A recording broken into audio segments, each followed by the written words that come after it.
What is up, friends and fellow flyers? It is Tom from the Epic Aerial team here again, and I want to talk to you about this guy just a little bit more. This is the Steam controller. If you haven't seen my first video about the Steam controller, well, go ahead and check that out. It is in our channel. It is currently the only other video in this channel if you are watching this just as I post it. If you are watching it a few years from now, well then there are probably a few others. I would hope that there are a few others. Anyways, let's get on with the show. As you can see, I am on the Steam controller page where you do all of your editing, and this is the current setup that I have.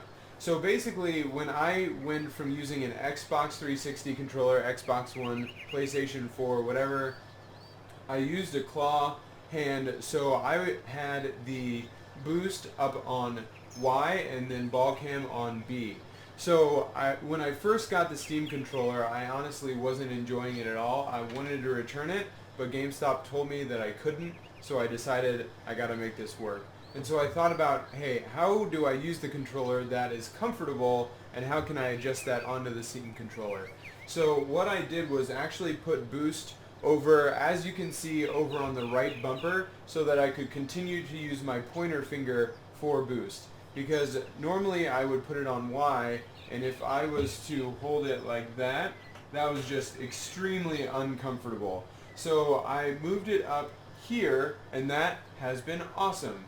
And a few other things that I changed from the first video is I moved ball cam back to the right paddle back here, the back part of it, and then I moved reverse over to the left side. Reverse is also if you click down on this guy, but this is also a touchpad, so if I move my thumb at all when you use that, then it moves the camera around and it gets kind of spazzy, and that throws me off. So that's basically the only changes that I made. One thing that I talked about in my previous video is that this A button is really far away, and these buttons are super small compared to a PlayStation or Xbox controller. That's one thing that you really got to get used to. But now that I am used to it, I thought about actually moving the jump button up to Y, and I tried that, but I just found myself going back to A. So I'm totally comfortable with A now, and basically all the buttons A, B, X, Y are completely the same. In terms of how I'm enjoying using the Steam controller, actually the more that I play with it, the more I enjoy it. Now that I'm getting used to it, it's really comfortable, it fits in my hand well, I have bigger hands. This is a bigger controller than the Xbox and the PlayStation. Maybe not as ergonomic as the other controllers, but it still fits pretty well in my hand.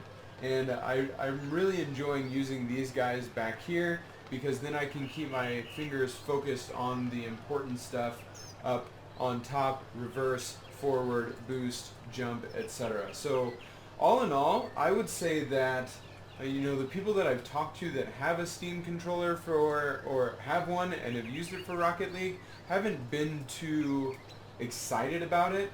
But the more that I play with it, this is really working for me, and I really like it because more of my fingers can be focused on one thing, and I just have to get comfortable using those fingers for that specific task. For instance, when I first started playing, I really wanted to hit this on the back left side for reverse, so I've had to retrain myself to just use my pointer finger for reverse. That's just one thing that I played around with. I played around with this right back guy for forward. These don't do very well when you hold them down for a long extended period of time. It seems like they're just very one-off actions, so I immediately took those off.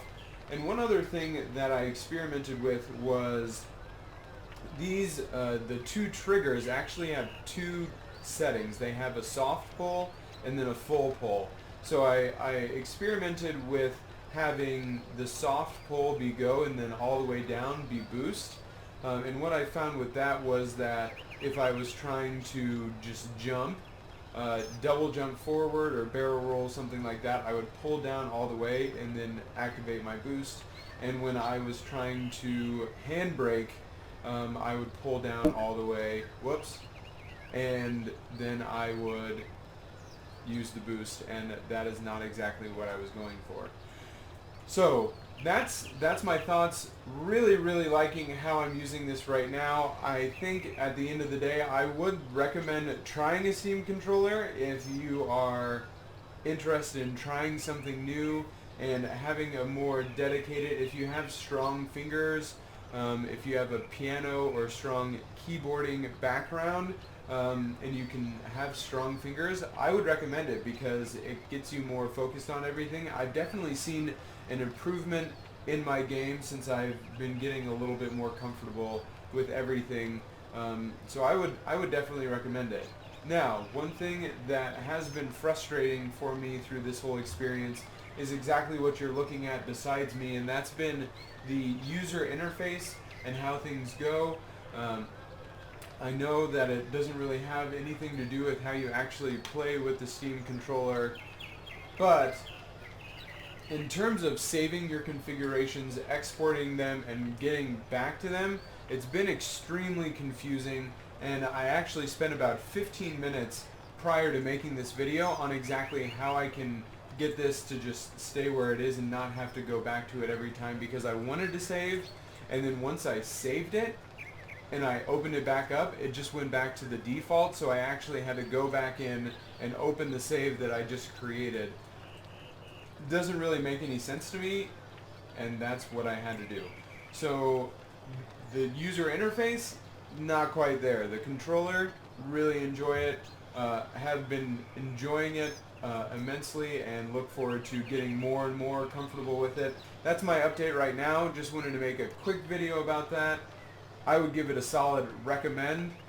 You can actually find my settings. I think I saved them so that anybody can find them. I mean, they're right here, so you could hop right in and do it that way if you wanted to. But if you wanted to search, it's actually pretty interesting. If you browse configurations and go to community, then you can see all these different settings that people have set up.